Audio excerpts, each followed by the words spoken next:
Ibu Nur Hayati beserta suaminya, anak-anaknya, mantunya, dan para cucu-cucunya.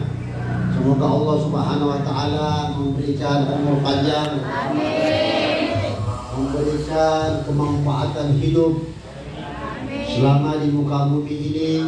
Allah memberikan rezeki yang halal dan thayyiban. Allah memberikan anak-anak yang saleh dan saleha. Dan insya Allah umurnya dipanjangkan dalam taat dan patuh kepada Allah Jalla Jalaluhu wa Ta'ala Azamatuh.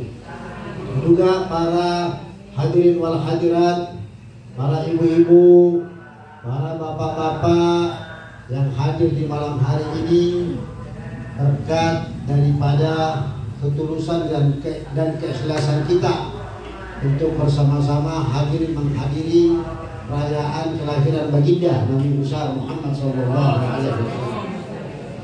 Ini merupakan acara yang ke-40 lebih daripada peringatan kegiatan Maulid Rasul Muhammad SAW, yaitu Maulid Arba'in yang setiap tahun memang dilaksanakan oleh Majlis Haflah dan Diniyah Zikir wa Ta'lim Al-Jamiatul Mubarak. Dan Arba'in seperti ini memang tidak ada di tempat lain. Boleh ditanya kalau ada. Tidak ada. Ini cuma ada di Al-Mubarak. Dan ini merupakan aktivitas kegiatan yang bukan dibuat dibuat seperti biasa-biasa, atau bukan dibuat cuma sekedar keinginan sesuatu, orientasi atau tujuan, tapi ini memang isyarah. Memang ini merupakan perintah, seruan langsung dari Nabi kita Muhammad SAW. Jadi maka beruntunglah orang yang membuat kegiatan haflah, kegiatan Maulid Nabi Muhammad SAW, ya, khusus di bulan Arba'in. Arba'in itu artinya 40. Berarti 40 hari kita keliling mengadakan acara Arba'in. 40 hari. Jadi orang bisa bikin acara satu hari 3, 4, 2, 1 terserah. Mau 5 pun tidak apa-apa. Yang penting kita mengadakan acara 40 hari, yaitu Arba'in, selama memasuki bulan kelahiran bagi Nabi besar Muhammad SAW. Olehnya itu beruntunglah bagi bapak-bapak, ibu-ibu yang sempat atau diberi hidayah oleh Allah Subhanahu wa Ta'ala, diberi perintah oleh Allah Subhanahu wa Ta'ala dengan melaksanakan kegiatan Maulid. Maulid itu kan cuma sekedar nama saja. Milad itu juga cuma sekedar nama. Ulang tahun juga cuma sekedar nama. Hari jadi, kelahiran, semua itu adalah cuma sekedar nama. Secara dohir, secara fisiknya, secara wujudnya, tapi secara hakikatnya Allah perintahkan hati umat Rasulullah untuk bergerak mau mengadakan peringatan kelahiran daripada Nabi besar Muhammad SAW. Seperti saya singgung kemarin di tempatnya Pak Haris Baginda, bahwa peringatan kelahiran itu hukumnya wajib. Sekali lagi, hukumnya wajib, fardu kifayah. Di atasnya fardu kifayah, di atasnya sholat, di atasnya semua aktivitas manusia. Jadi camkan bapak-bapak, memperingati kelahiran baginda Nabi besar Muhammad SAW itu hukumnya wajib, keharusan. Kalau dulu Nabi setiap berjalan di kota Madinah melihat ada rumah-rumah sahabat, ya, berada di dalam rumah, lantas dia tidak pergi ke masjid untuk sholat, atau begitu juga di setiap rumah tidak ada yang mau mengeluarkan sedekah, maka rumah tersebut dibakar oleh Nabi kita Muhammad SAW. Nah kalau gini, lebih dari itu, mau rumahnya yang dibakar? Logika ini, akal sehat. Artinya apa? Ini barang-barang keharusan. Kalau cuma rumah dibakar, darahnya ibu pun halal. Kalau sampai tidak mau merayakan peringatan seperti ini. Karena tidak ada lagi cara metode jalan untuk mencintai Nabi harus dengan melaksanakan peringatannya. Kita tidak perlu berbicara tentang bagaimana sejarah Rasulullah, banyak Bu, tidak akan habis. Jangan sejarahnya Rasulullah, sahabat-sahabatnya saja, anak-anaknya saja, cucu-cucunya saja, seperti Imam Hasan, Imam Husain. Itu kalau mau diceritakan sejarahnya tidak habis 1000 kitab. Nah, olehnya itu kita sebagai umat yang sayang kepada Rasulullah tidak ada lagi cara lain kecuali dengan mencintai Rasulullah. Kita buatlah hari peringatan Maulid. Karena hari peringatan Maulid itu cuma dilakukan sekali dalam 1 tahun. Jadi tidak ada alasan mengatakan tidak ada begini, tidak ada begitu, tidak ada begini, tidak ada begitu. Pokoknya tidak ada. Tidak ada alasan. Untuk peringatan Nabi ini harus dilaksanakan apapun. Ini merupakan hari yang sudah ke-40 lebih dan masih panjang lagi. Jadi nanti insya Allah setelah hari ke-40 ini terus kita masih mengadakan Maulid, tapi bukan lagi Arba'in. Rabiul Tsani itu pada Maulid sampai akhir November orang masih bisa bikin Maulid. Sampai akhir bulan November tetap kita masih bisa bikin Maulid. Tapi 40 harinya itu sudah selesai. Malah undangan saya itu sampai Maret masih ada. Ya. Saya nanti selesai di sini masih mau berangkat lagi ke Jawa. Artinya utang saya sama Majelis Al-Mubarak sudah selesai. Saya harus berangkat lagi hijrah untuk mencari nafkah. Kalau di sini kita silaturahim, bukan cari nafkah. Ya? Saya bikin arba'in itu tidak cari uang. Saya tidak cari nafkah. Saya cuma silaturahim.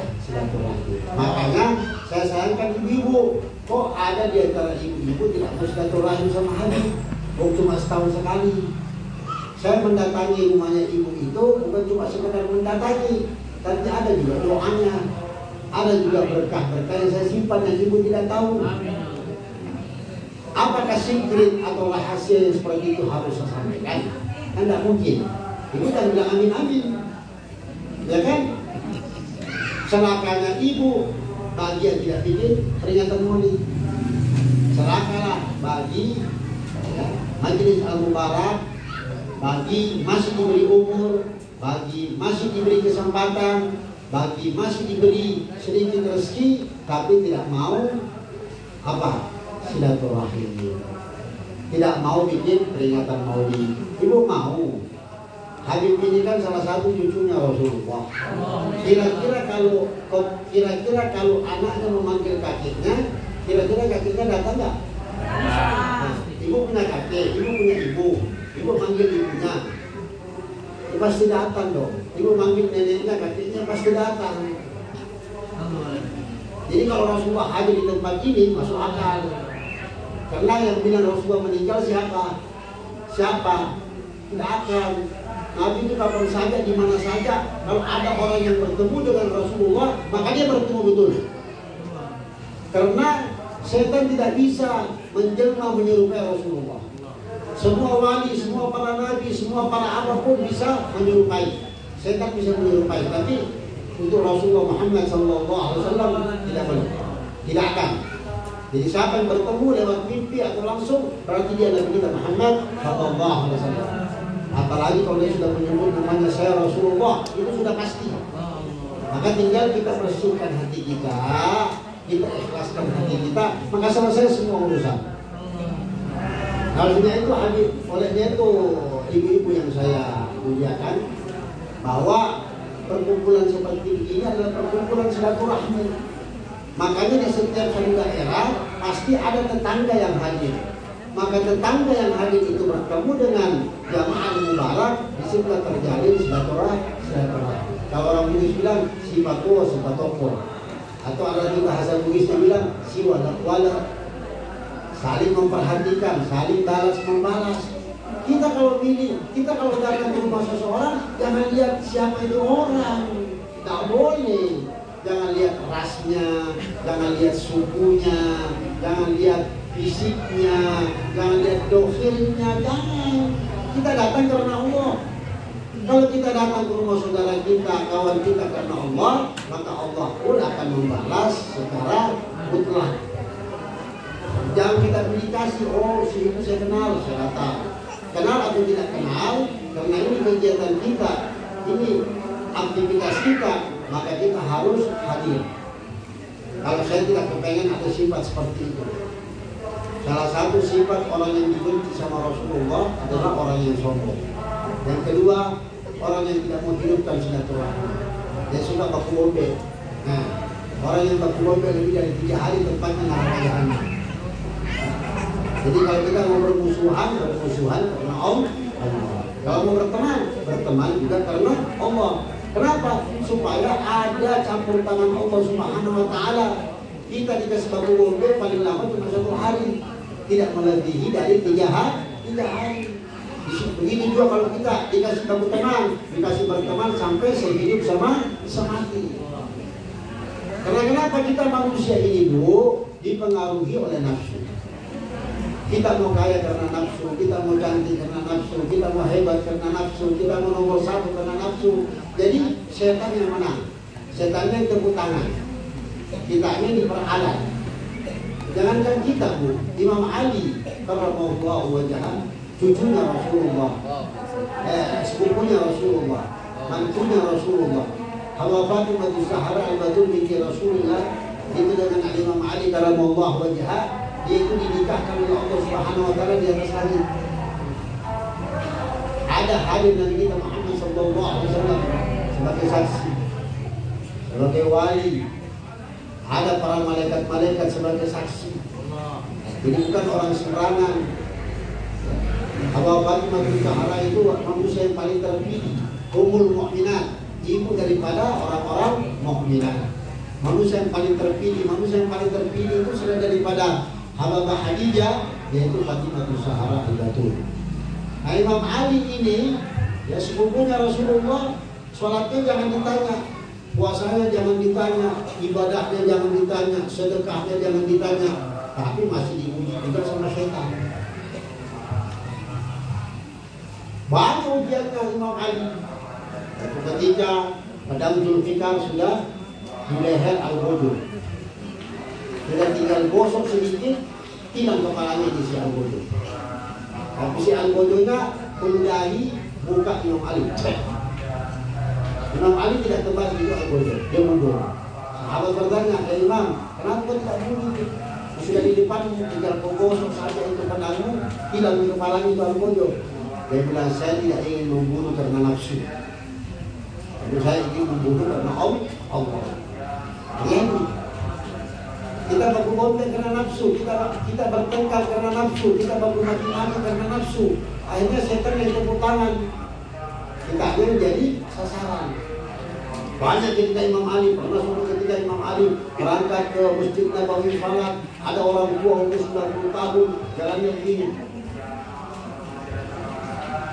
Kira-kira kalau kita di belakangnya dipepet tidak kepalanya. Kira-kira kalau kita di belakangnya itu orang tua seperti itu, apa yang terjadi? Kalau kita tidak marah-marah, kita tidak maki-maki, atau kita sambar dia, atau kita duluan berjalan, atau kemungkinan kita sikut dia biar jatuh. Itu kalau nafsu. Tapi Imam Ali sabar. Inna Allaha ma'as-sabirin. Orang sabar dikasihani dia pelan, santai jalan di belakang si orang tua ini sampai orang sudah marah, sampai sudah 3 rakaat, sudah sampai 4 rakaat, sudah tumanina, Imam Ali baru masuk. Setelah itu bertemu sama Nabi. Jadi, kenapa terangkan sholat? Dia bilang ada orang tua ya Rasul, itu di depan saya, jalan pelan sekali, jadi saya tunggu dia jalan sampai ke masjid, saya tunggu pelan dia jalan. Rasulullah senyum, Kata Rasulullah tadi itu bukan orang tua, setan itu. Setan tadi itu muji kau sampai sejauh mana kau punya keimanan. Tapi ternyata kau lolos, kau hebat. Kau lolos Imam Ali, kau lolos selesai. Yasir, sahabat Rasulullah disuruh jaga gudang beras. Ammar, kau jaga itu gudang beras. Hanya disuruh jaga, dia jaga. Setelah dia jaga, malamnya kecurian satu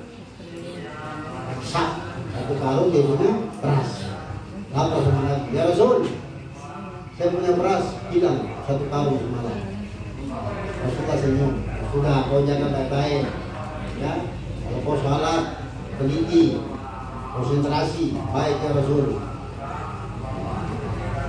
Malamnya hilang lagi, dia punya beras satu karung, lapor lagi sama Nabi. Akhirnya Nabi kita Muhammad SAW senyum lagi. Akhirnya apa yang terjadi? Yang ketiga kalinya, setan itu menjelma jadi manusia, datang sama Ammar. Ya Ammar, kau mau nggak supaya berasmu tidak hilang? Bilang mau. Saya kasih kau amalan. Apa amalannya? Baca ini. Apa ayat kursi? Allahu la ilaha illa wal hayyul qayyum la ta'khudhuhu sinatan. Kita disuruh baca. Jadi akhirnya setan ini pintar, hafal Quran 30 juz. Setan ini kan diciptakan sama Allah tuh. Untuk ganggu kita supaya neraka jahanam dengan surga itu terisi. Jadi ini skenario Allah. Nah makanya kita ini pun bisa hidup damai aman sejahtera cuma satu saja. Ya, satu saja. Apa? Pandang mukanya Rasulullah, cinta Rasulullah, ikuti jejak Rasulullah, hidupkan sunnah-sunnahnya, sudah selamat kita. Jadi tidak ada satu manusia nanti yang masuk surga karena apa? Ibadahnya, karena amalnya, karena akhlaknya, tidak ada. Semua itu masuk surga karena rahmat Allah Subhanahu wa Ta'ala. Jadi kita ini tidak bisa mengandalkan sholat kita, tidak bisa mengandalkan puasa kita, tidak bisa mengandalkan sedekah kita. Ada di antara kalian yang bisa mengalahkan Sayyidina Utsman bin Affan, Umar bin Khattab. Umar bin Khattab itu seperempat dia punya kota Makkah hartanya. Toko-tokonya habis dijual, dagangannya habis dijual. Sampai terakhir apa? Di bajunya Umar bin Khattab ada 7 tambalan. Dan tambalan itu kalau dijahit jubahnya itu Umar bin Khattab pakai jangungnya, pakai kulinya pohon kurma. Terus seraknya itu daun seraknya itu pohon kurma dibikin tali. Maka dijahitlah jubahnya Umar bin Khattab. Ada 7 tambalan. Kami subhanallah. Kalau Umar jalan di satu gang ketemu setannya kabur. Padahal di bajunya Umar bin Khattab ada 7 tambalan. Nah kita sudah pakai nasi, sudah pakai jas, sudah pakai hammer. Ketemu setan, baku rangkul. Baku dulu sama setan. Kata setan, sohib ini, sohib. Saya punya sahabat itu setan bilang. Nah itulah sahabat-sahabat Rasulullah. Jadi kalau mengandalkan kita punya kehebatan dalam bersedekah, berapa uangmu? Kita kan sudah dipertontonkan bagaimana Harun yang membawa kunci hartanya 700 kuda. Kunci hartanya dibawa sama 700 kuda. Firaun yang mengaku dirinya Tuhan itu sudah dipertontonkan. Batu Waldi bagaimana? Nabi Sulaiman bagaimana yang bisa memindahkan istananya Ratu Balqis dengan apa? Dengan apa? Ada 2 versi. Versi pertama bilang sebelum kedipan mata bergerak. Yang kedua sebelum kau berangkat dari tempat duduk. Itu semua versi-versi yang cepat. Ada kira-kira manusia sekarang yang bisa buat seperti itu? Tidak ada. Itu Ratu Balqis waktu masuk istananya Nabi Sulaiman diangkat dia punya abaya. Ajudan tanya, kenapa Bu Ratu diangkat abayanya? Dia bilang itu air. Bila itu air semua. Dia itu bukan air, itu berlian. Berlian Eropa satu karat sekarang harganya 10 miliar. Jangan buat aku, jangan buat anak. Apa dia artinya itu? Kalau kau masuk di rumahnya jin, kau lihat itu kursi-kursinya jin berlian semua. Al-Habib Abdullah bin Abu Bakar Al-Durus, murid-muridnya stres. Habib ini kan wali. Terus kenapa? Bukan rumahnya Habib emas semua. Kursi-kursinya ini emas asli loh, bukan emas palsu, bukan aspal. Asli tapi palsu. Itu kenapa kursi-kursinya semua berlapiskan berlian zamrud? Kata Habib, ini semua haza min fadli rabbi. Ini semua milik kepunyaan Allah. Itu jangan taruh di dada, jangan taruh di kepala, taruh telapak kaki. Ayah, ini semua barang-barang itu keluar, bawa semua, bagi-bagikan fakir miskin. Sekarang bawa. Si murid-murid ini karena perintah gurunya bawa. Itu rumah kosong, tidak ada satu pun barang di dalam rumah. Pergilah bagi-bagi.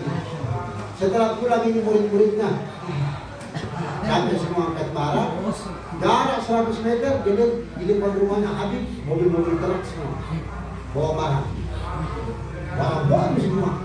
Murid-muridnya bilang, apa lagi ini tadi? Kalau kita ini baru capek tadi, ini masuk lagi barang. Lebih banyak lagi, 5 kali lipat lebih banyak dari barang sebelumnya. Lebih canggih, lebih mewah. Si murid datang, Habib, ini apa lagi Habib? Kata Habib, haza min fadli Rabbi. Kau jangan taruh di dadamu di barang, jangan taruh di hatimu, jangan taruh di kepalamu, taruh telapak kaki. Ini bisa hilang, bisa datang. Kapan saja kalau maunya Allah. Kau dikasih harta, ambil. Biar harta itu membawa kau terhormat, biar harta membawa kau wibawa. Betul nggak Bu? Tapi harta itu dipakai untuk dakwah, dipakai untuk ibadah. Punya tanah, bagi ke masjid. Punya rumah besar, bagi ke musalla. Jangan kau bangun ruangan tamu, musallamu dulu yang kau bangun. Bangun musalla dulu, baru bangun ruangan tamu, baru bangun yang lain. Begitu juga punya kendaraan dipakai untuk pergi ke majelis. Kalau ada teman yang tidak punya mobil, aja. Pahalanya sama dengan pahalanya kalau kita pergi ke majelis. Allah tidak kurangi. Itu yang dimaksud. Karena hubbud dunya ra'sul qulub muslim. Cinta dunia itu sumbernya masalah. Tidak apa-apa kalau kita kuat hadapi dunia, tapi kalau kita tak kuat, dulu ada teman kita, kalau pergi sholat rajinnya bukan main. Sampai jidatnya itu hitam bolong. Tiap hari pergi sholat. Seperti sama, Pak. Belum Nabi masuk sudah ada yang duduk di situ. Oh, rajin sekali sholat, pokoknya tidak pernah ketinggalan. Semua jamaah masjid akui dia. Tapi segitu dikasih proyek sama Allah satu untuk dia bisa beli Avanza. Begitu beli Avanza, dulunya waktu dia masih sering ke masjid, Assalamualaikum, luar biasa. Begitu dikasih Avanza jangan assalamualaikum, kacanya tompo. Pintu mobil dikasih rapat-rapat ditutup, jangan assalamualaikum, senyum tidak ada. Pilih yang mana? Mau seperti dulu atau dapat Avanza? Bagus seperti dulu.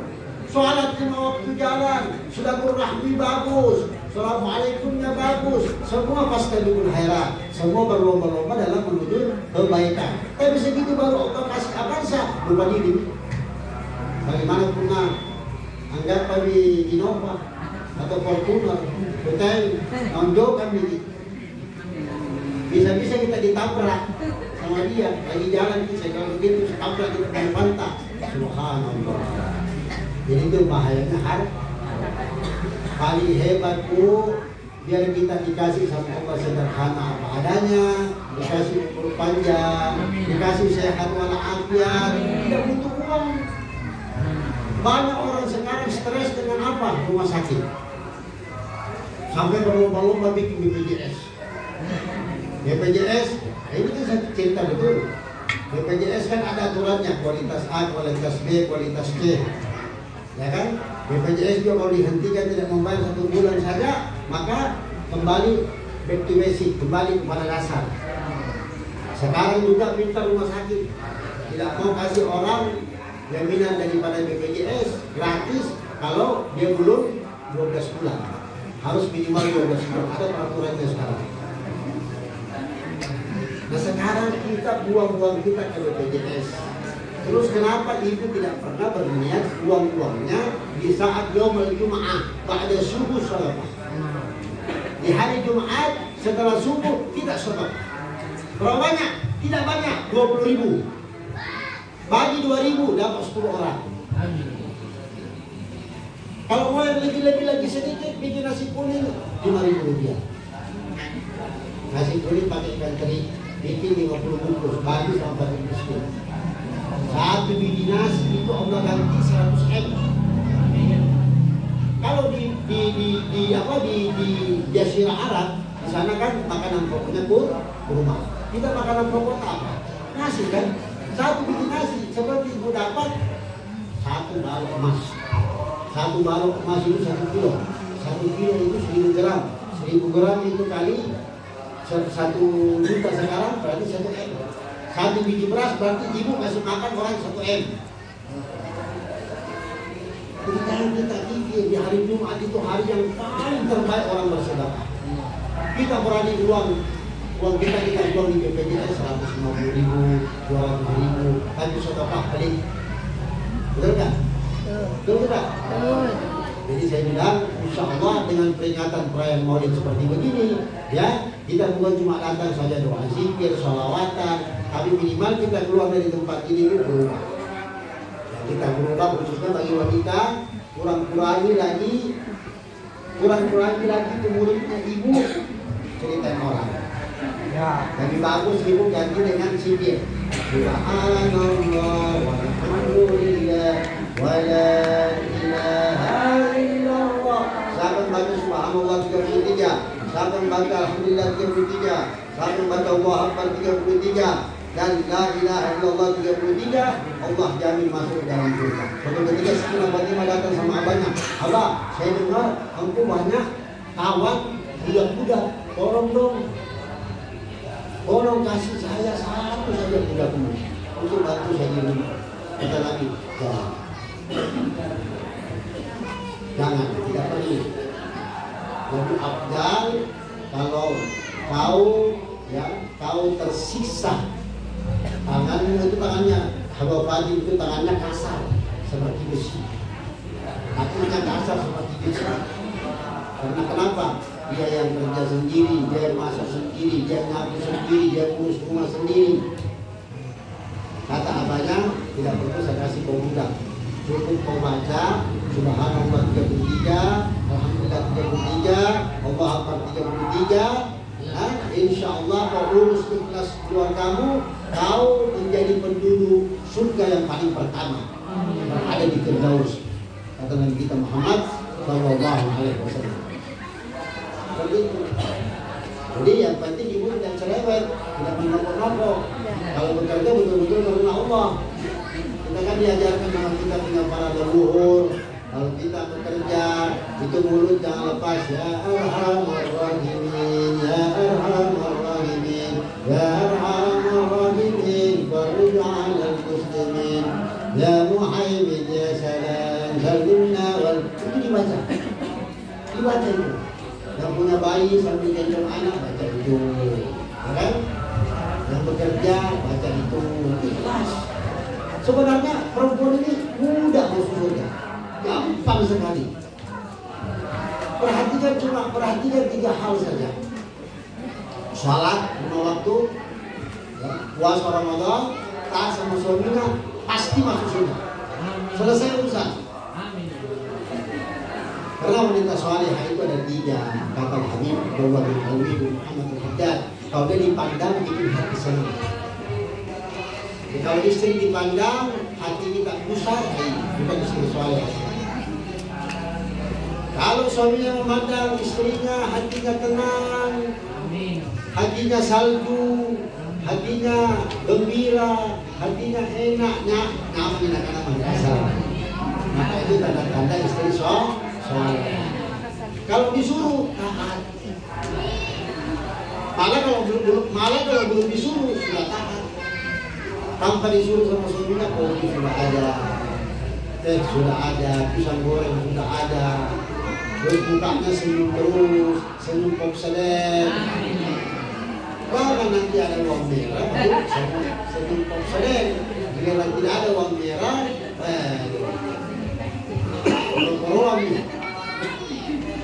dipahami itu.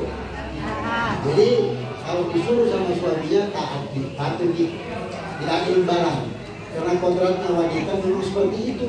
Jangan selalu wanita merasa di atas laki-laki. Salah itu, ar-rijalu qawwamuna 'ala nisa.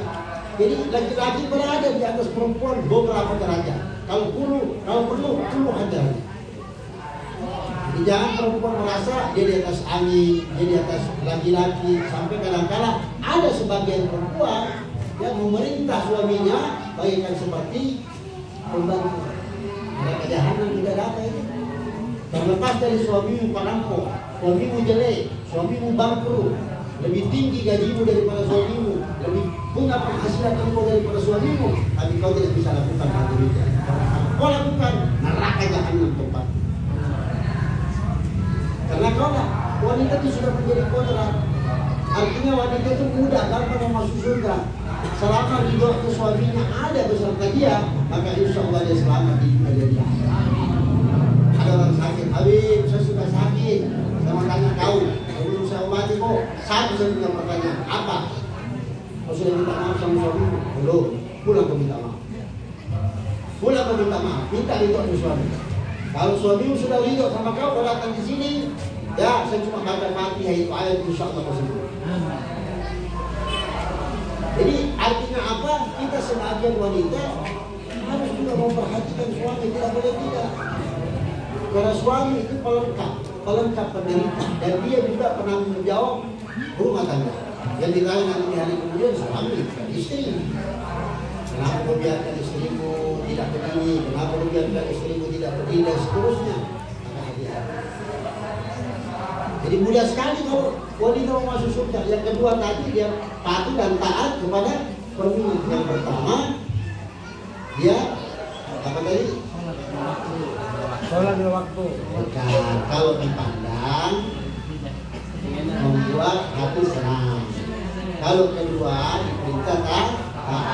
Ketiga kalau ditinggal pergi dia jaga kehormatan keluarganya. Dan kemana-mana dan foto-foto itu suamiku apa